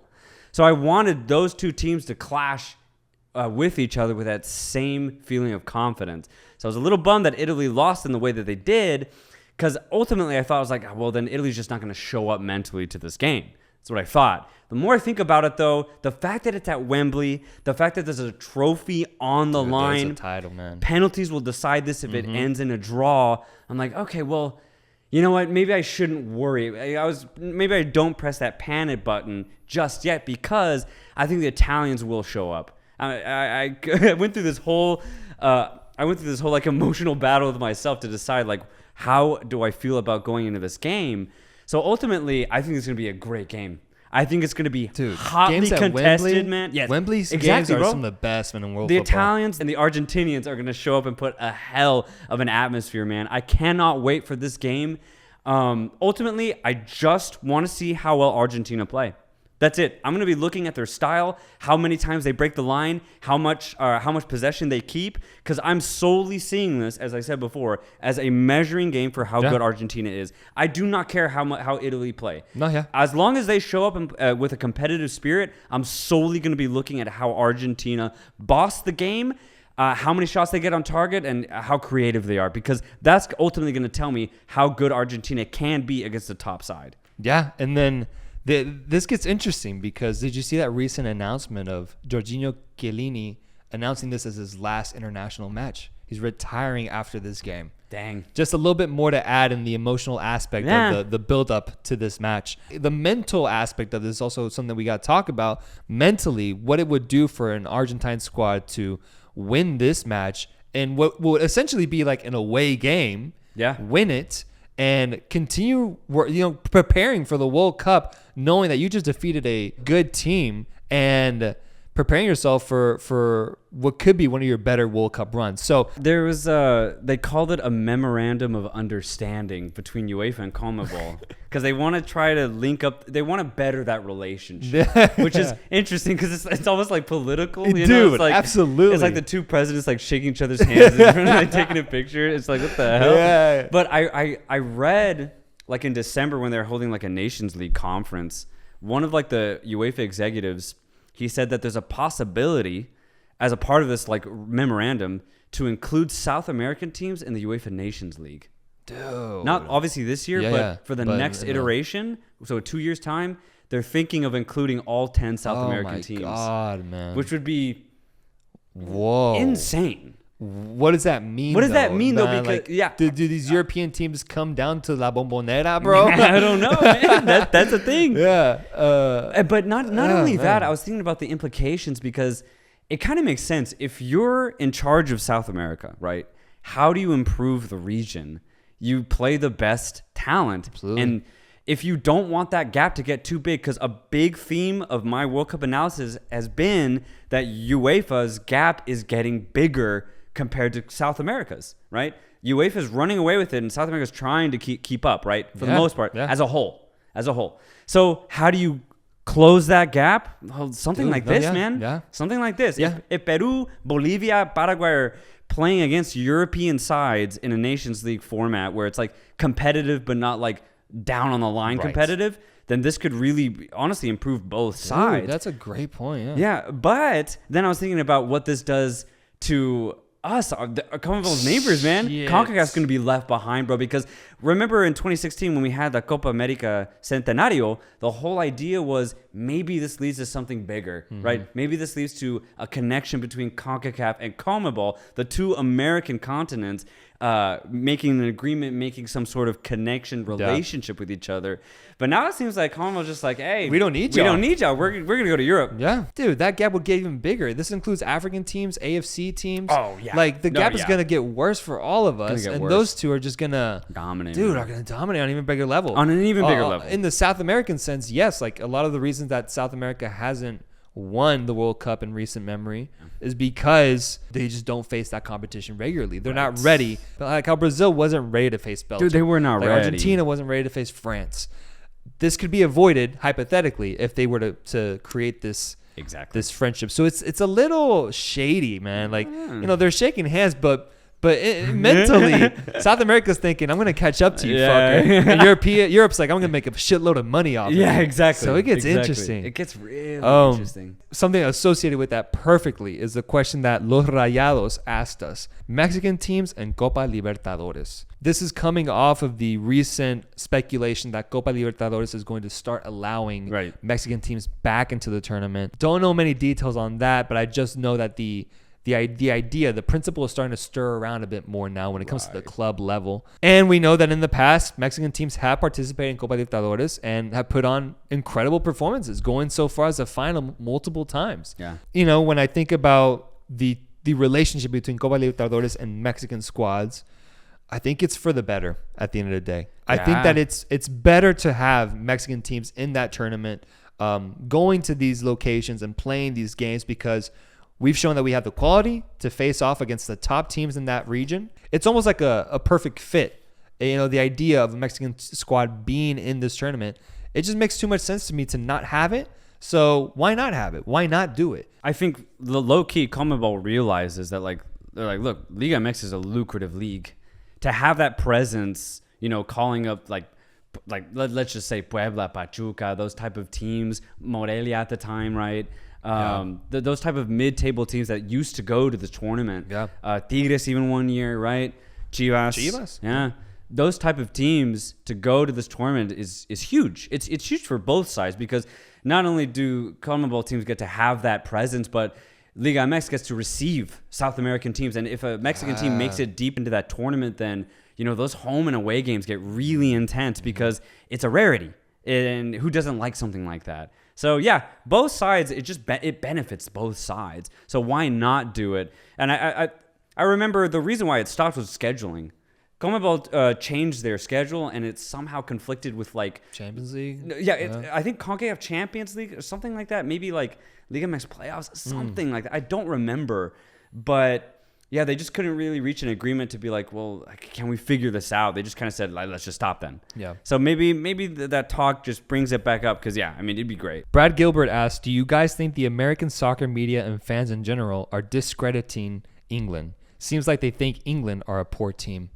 I think 100% yes. 100%. Yeah. I saw, one of the leaders of American propaganda regarding football. Alexi Lawless went on a Colin Cowherd show and did he? He provided insight to no way. What's her name? Rachel Joy. I gotta see this. Yeah, he got on the show and he was explaining the draw, the result of the draw. Oh God. And he went, oh God. I already don't like this setup. And he just went through. Obviously, Rachel's like, what do you think? Do you think the U.S. will be able to make it out of this group, Alexi? What do you say? And he completely brushed off Iran, just completely, as expected. Okay, sure. Yeah, sure. completely brushed off. I'll let that. Sure. Wales, Scotland, Ukraine. He said that there was a big emotional impact for Ukraine, and that yes, it would be tough to face in that sense. Didn't really acknowledge Wales. Didn't really acknowledge Scotland. Just said that they're they're just European teams. But then the biggest one was that he pointed out that with England. Obviously, he gave them a little bit of credit in the sense of they got Premier League players. They're England. They're good. But his whole spiel, the whole premise of the stick was that he was just discrediting the team, exactly what this guy is saying, and making them seem way lesser than what they actually are. I see. And making the U.S. seem way more than what they are. And ultimately going so far as saying that he does think the U.S. will beat or challenge this English side. Right. Man, I would love to know what Twellman has said about this group. Yeah. Because I haven't really... Obviously, he doesn't have World Cup rights with ESPN, so he hasn't been able to cover it, but I wonder if he's tweeted or anything, because I wonder if he has the same sentiment, because I've been thinking about that. if you're top media for the U.S. men's national team, you almost have to be overly positive because we missed the last World Cup. If we say going into this tournament that we're going to get washed by every team in the group, then especially these bandwagon type of fans, they won't even tune in. Yeah. They won't even tune in. If they hear that, U.S. will be lucky to finish third, then people will be like, well, then I'm just not going to watch. That's true. So that's very true. Maybe he has to be like, look, England's good, but we're America. We're going to come through, and we're gonna take it to them, and we're going to win them. You're absolutely right. So man. thinking from that perspective, man, I'm just like, I guess he has to. It sucks, though, because it takes away from any analytical respect to the game of football. Yeah, that's what you lose. That's what you lose. For sure. So it's just like, shit, man, I guess. No, but I think from the view of that, a lot of casual fans are going to hear this because this is what's spread. Alexi Lalas, Taylor Twellman, all their takes are their take. Even Stephen A. Smith, if he says something about the U.S. soccer team, that's probably going to be the most viewed thing regarding the U.S. soccer team in media. Yeah. And so like they're going to have to talk that way about it. To answer Brad's question, I think Americans are discrediting them, but there are reasons for it, and I hope that it's for those reasons and not from genuine analysis. Because good God. Jesse Franco asks, how do you prevent dry skin? It's all about moisture. Moisturizing. That's all it is. I like to use CeraVe. Great product. I'm a big Cetaphil guy. Oh, yeah? Yeah. Okay, yeah. I-99, I think is how you say the name. My last name is Saltero. Seriously, it is. Am I related to the bro? Also, do you think Ansu Fati will boss the World Cup when he comes back from injury, or will he be another failed wonder kid? Jeez. So, first off, do you have a cousin? I definitely have a lot of cousins, but hey, man, even if we're not related, you're part of the Give and Go family, true. so you're That's welcome true. at this table That's anytime, true. brother. Anytime. Anytime. As for Ansu Fati, I just think he's been what a transition. But as for Ansu Fati, I kind of think about him kind of the same way I think about a lot of these Barcelona players. I think they haven't really had time to truly gel into their own type of player. Yes, obviously Ansu Fati at such a young age has shown the immense skill that he possesses, and not only that, he can score goals, he can assist. He's not just a guy with good ball handles, right? He's actually impactful offensively. Now, again, the problem is that realistically, he's only been part of like a really good Barcelona squad for like 1 full year. Yeah. The other time, Barcelona's been shambles. They've been relying on Messi at the time that Fati kind of came in. And even then, Fati himself has been very, very injury prone. Dude. So for me, he just has not been able to, again, get any sort of rhythm for himself. So I don't know if he'll pop off at the World Cup. I'm going to go ahead and comfortably say he won't. But that's not to say that he's not going to have a great career maybe once he shores up himself and gets more familiar with just professional football in general. The only thing that makes me think that he might have a chance at popping off in the World Cup per se is his ability to have an impact with restrictions, with very little time. There's a phase I remember when he was at Barcelona where he was just coming off the bench. This is when he was being introduced to the team. They almost needed him. And he would come off the bench like a six man does in the NBA and just started getting buckets, man. Whether it was an assist or an amazing finish, he did it while having this like level of flair and magic to him that then resulted in him getting these starting nods at such a young age. So that for me was my introduction to Ansu Fati, and from the get-go I noticed that he's one of those players where you give him a certain amount of minutes and he'll do a lot. Yeah, he's at such a young age, he wasn't fazed by what he had to do. They needed him to come on, and not only did he come on, but he assisted, he scored, he played with flair. He's like an NBA Bobby Portis. You watch that guy play, that dude does so much in 10 minutes. Yeah. He is the exact same way. The biggest question is injuries for me, man. Yeah. Injuries and rhythm. And like rhythm and momentum. And you know, Barcelona has this weird knack for players like that with Dembele as well. Who's you can tell, especially right now with Dembele, he's in such good rhythm finally that you can see him starting to play better, have more confidence in himself. Will Ansu Fati be able to reach that, soon? Because the tournament's like 5 months away now. If so, then I mean he'll make a huge impact just the way he does for his club team. Yeah, absolutely. And I think there is a role for him to do that in the Spanish side. So I hope that he does. If he doesn't, I wouldn't be surprised either. I'd be like, all right, well, if this might not be his time, it'll be like in 2026. Exactly. Rosh Ostrich asks, do you think Ecuador can get revenge on England in the World Cup? This actually strings from 2006, I believe, When Ecuador made it out of their group and England made it out of their group, and they faced each other in the round of 16, and England got a 1-0 win. Ecuador set up to, if they get second place in their group and England get first, they will face off in the round of 16. Yeah. So there is an opportunity for a 16-year-long journey that Ecuadorians have sought out revenge against the play English. England. There's a chance that finally comes to a close in 2022. If England face off against Ecuador, who wins that match? It's going to be England. It's going to be England. Jeez, man. But I will say, I think Ecuador will put on a show. Regardless of who they play, it doesn't even have to be England. I think Ecuador will put on a show, and they'll capture the hearts of millions. I really do think so. Sure. They have just such a likable way of playing soccer. They really do. So you see 5 minutes of that team, 10 minutes of that team, and be like, oh, okay, I can get behind this Ecuadorian team if you've never seen them play. Now, realistically, I think I said this when I talked about Ecuador. A big difference when it comes to a great team and a good team is how well you can handle the physical aspect of the game. England are probably the definition of physicality since all of their players play in the Premier League. The most physical, the most fast-paced, the most technical league in the world. You pit them against Ecuadorians who, largely a lot of them play either in Mexico, South America. You have obviously a good amount in Europe, right? Mm-hmm. But the majority playing in non-European leagues, less physical leagues, less fast-paced leagues. When you're playing against the elite in those aspects of the game, it's really hard to win, man. I'm just being very realistic here. I'm sorry. I'm being very realistic. I just don't see Ecuador facing a team that is as physical as England and winning. I actually somewhat disagree because you're matched up with a team that is definitely of a different skill set from yours. But if you made it out of the group with Senegal and Netherlands in it, that means that you showed by that point that's true that you can face off against a team with that same sort of setup and build. So there's some sort of level of confidence in self, and maybe that's all they'll need to potentially have a chance to take down a giant such as England, your World Cup pick, by the way, World Cup pick. Yes. Maybe that's what they'll need to be able to take down a giant, is knowing that in the group stage, but if they get out, they'll have to have either beaten or tied those two teams.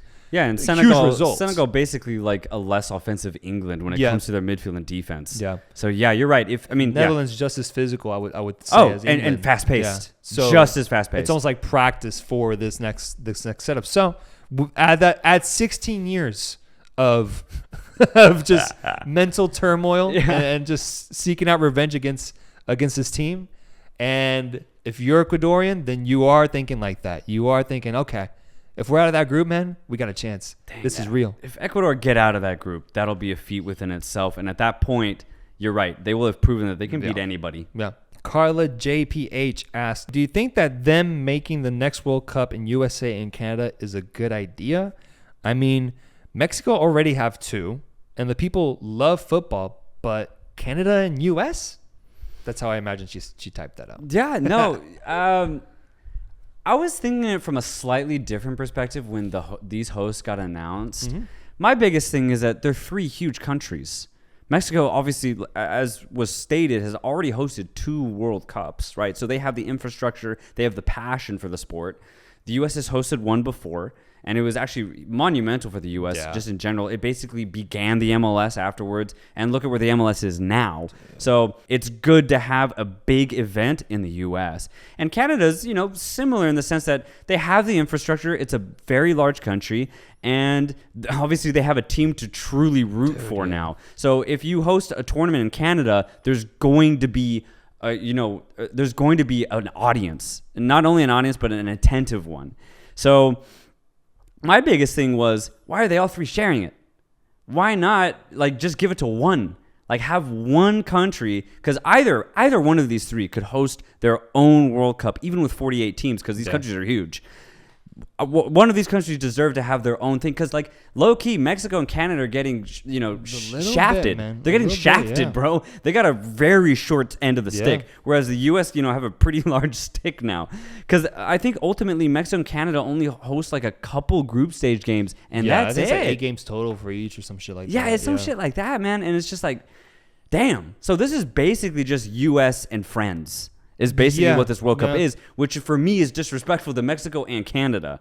So that's how I see it. But from your perspective, and the question being that, like, do USA and Canada deserve a World Cup? I think the answer is they definitely do, because, again, Canada have a true team to root for now, and the audience will only attach to that. And, again, the U.S. has proved that a World Cup in this country is very positive. Yeah. I think that a big reason why I'm a fan of what was the bid and now is the reality of these three teams sharing the stage is that I feel like a lot of these teams that have been bidding for the World Cup now, there's a lot of joint bids now. Yeah. If you look at 2030, almost every bid that's in play is a joint bid now. Yeah. And I think it's because these countries are realizing how much money the tournament makes them, and also how long you have to wait to have that chance again. You would love to see Mexico host it themselves solely, USA solely, Canada solely. I'd love to see it. If we could have a game in Tijuana, but if Guanajuato, Guadalajara, Mexico City, we go to Monterrey, man. It's like either Juarez. It's like either you share it or you just don't get it for like 16 years. Yeah, this is kind of the best of both worlds in that you do get all these countries to play a role in the tournament and be a part of just the celebration of the World Cup. Yeah. So at the end of the day, I think Canada and Mexico will take it, but there is an aspect of just like, would have been nice to have maybe 5 more games each or something. Yeah. They got shafted, bro. They got shafted. Tanner Wilson asked, which U.S. cities should be selected as 2026 World Cup host cities? And also, who should host the 2026 World Cup final? The moment that they announced that U.S., Mexico, Canada won the bid for the World Cup, and, I was thinking about, like, Dallas Cowboys Stadium. It's relatively new. Yeah. Huge, big capacity. Huge. SoFi Stadium is also new and huge as well. But every time I've seen, at least in a college football game in this stadium, and every time I've seen a big event in this stadium, I'm always like, man, this has to be it. No. The Rose Bowl. The Rose Bowl, man. Can seat over 90,000 people. Right. The people it's so congested. It's like the fans are right there watching the game. It's like if the NBA stadium approach was given to a soccer field. Right. With how close and tight knit that audience is. And just going off of the games I've seen, the Gold Cup final between Mexico and USA, where Giovanni Dos Santos scored that amazing. Yeah. That game was so goddamn intimate because of how close the fans were to the game. And the outcome was insane, and that's another story. But seeing a big event play out there, I was like, man, this has to be it. I know that in '94, that's where the final was played as well. Yeah. And so for me, I think the final has to be played there. But I will hear out arguments and potential selections, such as like SoFi Stadium being with how big it is and how advanced and new it is, it would completely make sense for a final to be there as well. And that's the thing. I was thinking about this too. I was like, Rose Bowl obviously has that legacy of holding huge finals and having immense atmospheres. But when I really think about it, just the way that the U.S. is, they're going to want to show off. Dude, yeah. They're going to want to show off their nicest stadium. So I was thinking something like Cowboy Stadium, and then seeing the Super Bowl at SoFi Stadium, man, I was like, dude, this stadium is high tech. Dude, yeah. I was like, holy shit. So I feel like the U.S. Federation is going to be like, look, we want to show the world our infrastructure. we want to kind of gloat here. So the Rose Bowl, I think, is just a little bit too much of an antique, if you will. No, absolutely. So at the end of the day, I have the final being at a very high tech type of stadium. So I'm either going to put it at Cowboy Stadium or SoFi Stadium, and it'll probably be in California solely because that's just a more recognizable state across the globe. Dude, yeah. So it'll probably be there. Yeah. And I'm thinking it right now. Actually, I'm coming around on it already. Like the idea, like rich Dubai people, these investors, these celebrities, like Rose Bowl is almost too raw. Whereas SoFi Stadium, like that, if you want to be accommodated, if you want to get your money's worth, if you want a suite, if you want like a special place to watch the game from, you can pay top dollar and get that. Yeah. Whereas Rose Bowl, it's all just stadium seating. It's like it's so raw. But and I don't see it. I really thought about this. I don't see it being on the East Coast. I just don't. I just not maybe in Florida, like in New York. Not even like I know Atlanta have the Mercedes-Benz Stadium, right? Mm-hmm. Huge, beautiful stadium. I just don't see them choosing Atlanta, Georgia as They'll find just not for the world, right? Yeah. Not for the world. They're gonna go. I feel like Texas or California. Yeah, I think what's cool and what I mentioned that I like a lot about 2026 is that if you look at the stadiums that are proposed to host a World Cup match here in the U.S., there's not a single stadium that can host less than 60,000 people. Right. It's 60,000 plus, dude. Yeah, dude. You look at other potential bids with like Morocco, for example. They were the other ones that were competing with us to get the 2026 bid. They don't have a single stadium that has over 80K, and they were going to have to build stadiums that seated at least 40K because that's the minimum that World Cup requires. So I'm just like, man, U.S. is so well set up stadium-wise. Thankfully for the NFL, right? Like that's a big reason why. Huge. But man, we are good to go, dude. Like the tournament's 4 years out, but we don't got to do any extra building. Like, maybe just expand a few stadiums, but we are good to go, man. No, for real. I see obviously a ton on the West Coast, a ton. Like, let's just say pick stadiums, right? I think there'll be 2 in Texas, probably Houston and Dallas. Wish Q2, man. I wish, man. It's just too small, it's too obviously. small. Way too small. And then obviously there'll be littered throughout the East Coast, but I also think there'll be some in the Midwest. Maybe like I know what is it? I think Nashville. I think they have. I think they just released. They just opened a new, like, brand new stadium. I think it's like can hold 40,000. I don't know if that's true. I think there'll be a couple. Where the Titans play. Oh yeah, maybe they just do that instead. But yeah, I know they'll put a couple in that Midwest region. I think the region that's not going to have anything is going to be like I don't think there's going to be any in Colorado, really. Probably none in Utah, Arizona. Even though there are stadiums there, like in Arizona specifically, I just don't know if they'll put them there specifically because they'll just say it's too close to the West Coast. Yeah. Bintang Langit asks, how long does it take for you guys to create videos from planning to uploading? So we have roles here where we help facilitate this process. At first, we had no idea what the fuck we were doing. But over time, we were able to define what we each do. I think from planning, it's usually like a day or two before our actual shoot, our weekly shoot. Yeah. I'll decide the topics. I'll decide how we'll approach each conversation. We then shoot, and then the following day, we edit everything and we prepare it for release. So if you're seeing something like on Friday, that means that it was probably planned out on Tuesday, shot on Wednesday, edited on Thursday. So I would say from planning to release, it's like 4 or 5 days. Yeah. Unless we want something immediate like a match reaction or something like that, where it's like, it's out within hours of being planned and created. So from Mario Ferreira, do you think in the near future any team outside Europe and South America can win the World Cup? Heavy question, man. Heavy, because what if that never happens? Right. Or what if that does happen in a life where we're no longer part of this world, man? What if our experience here on Earth is done before we can see a team outside of South America or Europe lift a trophy? We're about to, oh my God, yeah. So we have 3 more tournaments, 2022, 2026, and 2030 before we hit the 100-year mark. And it hasn't happened. And it hasn't happened. 100 years of soccer. Dude, yeah. Yeah, I'm gonna say no. I don't think the question isn't yes or no. The question is when. It's not gonna happen anytime. No, man. Anytime soon. Anytime soon, man. It's not gonna happen. I think there will be heartbreak. There will teams that get really, really, really close. Yeah, but ultimately, I don't see it happening. Okay. I remember I told you a take I had like a year ago, and it translated with the UEFA Champions League, and I said, a team outside of the top 5 leagues will never lift the trophy. True. Never. Yeah. Never again. I remember you saying that, yeah. And I fully stand by that.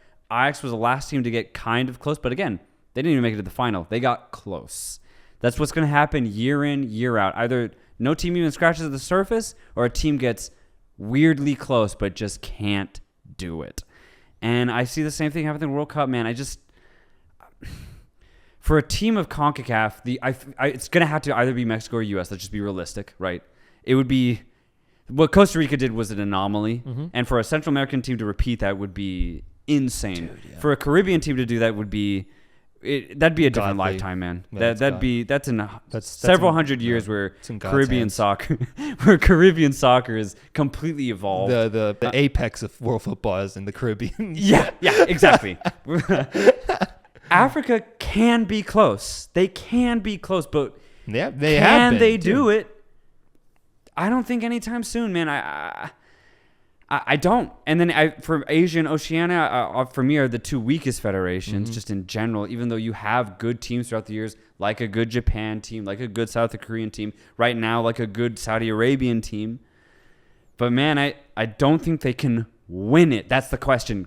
When will they win it? I don't think they will. Winning, man? Yeah. Oh, my God. No. Because then we'd have to say, because yeah. imagine, let's just have some fun here. Go for it. Let's say that 2014 Costa Rican team makes it to the semifinal. And you'd have to say at that point that those 11 players in that Costa Rican squad are among the best players in the world. You'd have to say that. Absolutely. At that point, right? You'd have to. And if they make it to the final, then you have to say 100% that there's at least one player on that team that is among the best 11, 15 players in the world, because you cannot make it to a final without having one at least stud, right? Mm-hmm. So for that to happen, you'd have to say that a Costa Rican squad is one of the best teams in the world. Yeah. And then for them to win it, man, it doesn't make sense. Why not? We already think about right it. now. We have, and if you look at the top 15 players in the world right now, there's like I would say 5 of them that are African or that aren't South American or European. Right. So that's what I'm saying. I think they can get really, really close, but to win it, you need 5 of those type of guys. You need half the team to be for world sure. class. Yeah. Half. Yeah, world class. Yeah.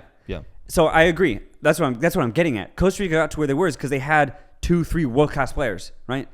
I think African teams can get close because they have 2-3 world class players, but South American teams and European teams win it because they have 7-8 world class players on their squads. Yeah. So ultimately, man, I don't know when it's gonna happen.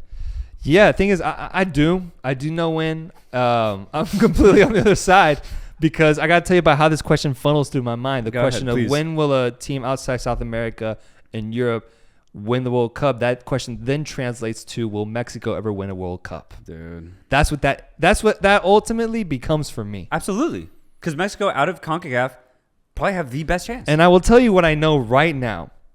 I am not leaving this earth without seeing Mexico lift the World Cup. I'm not. So it has to happen. I'm not. You could have my whole dug and ready to send me in, and I'll be like, it's not my time. I'm not leaving.